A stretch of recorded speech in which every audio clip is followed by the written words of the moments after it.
Chapter 3 of the Stormwater Management Guidebook covers the stormwater BMP specifications. In this video, we will discuss impervious surface disconnection.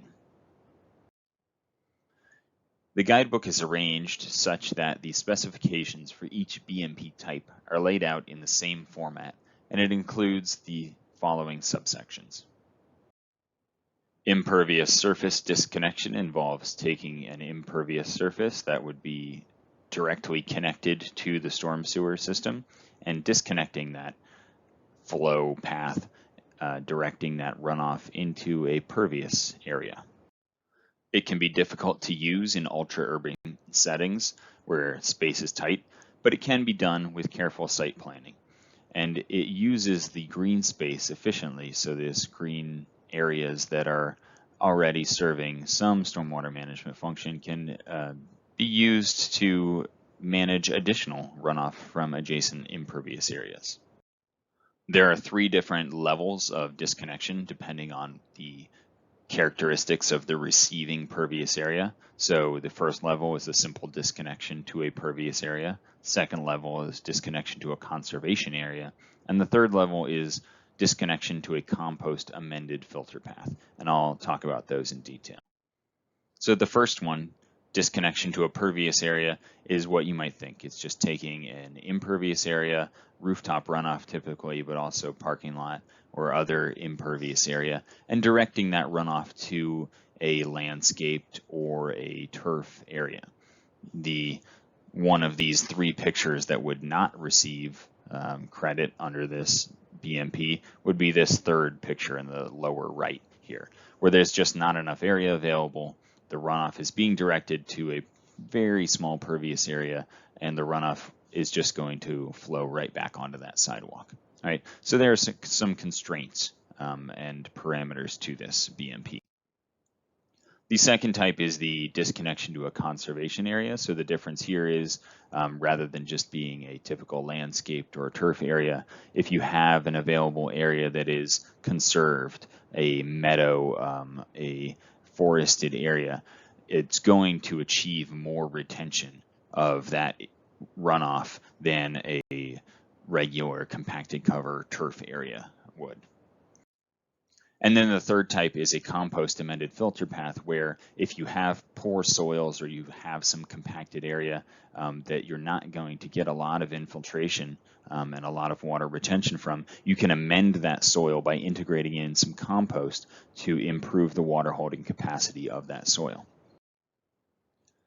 So the design constraints for the impervious surface disconnection BMP are that for rooftops, the contributing drainage area has to be less than or equal to 1,000 square feet per disconnection, right? So you can't take a massive rooftop area and direct it all to a single pervious area and get credit for that. There's a maximum cap of 1,000 square feet per disconnection.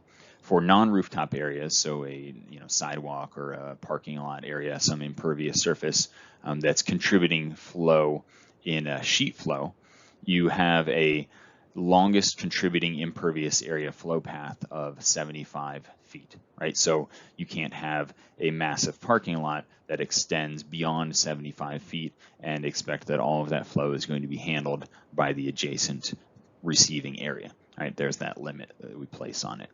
The receiving area also must follow these constraints, which are it must be a minimum of 10 feet wide and a minimum of 15 feet long.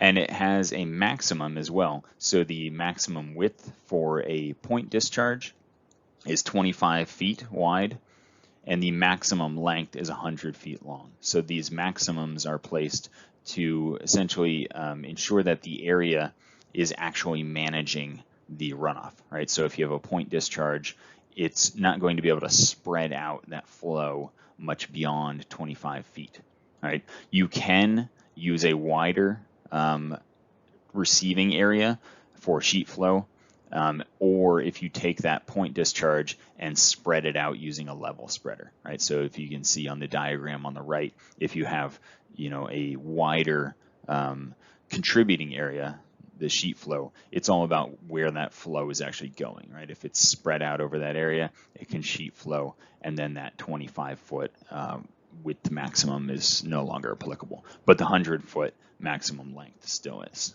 There's also a maximum 2% slope on the receiving area. You don't want to send this impervious runoff into a highly sloped area that's just going to cause erosion.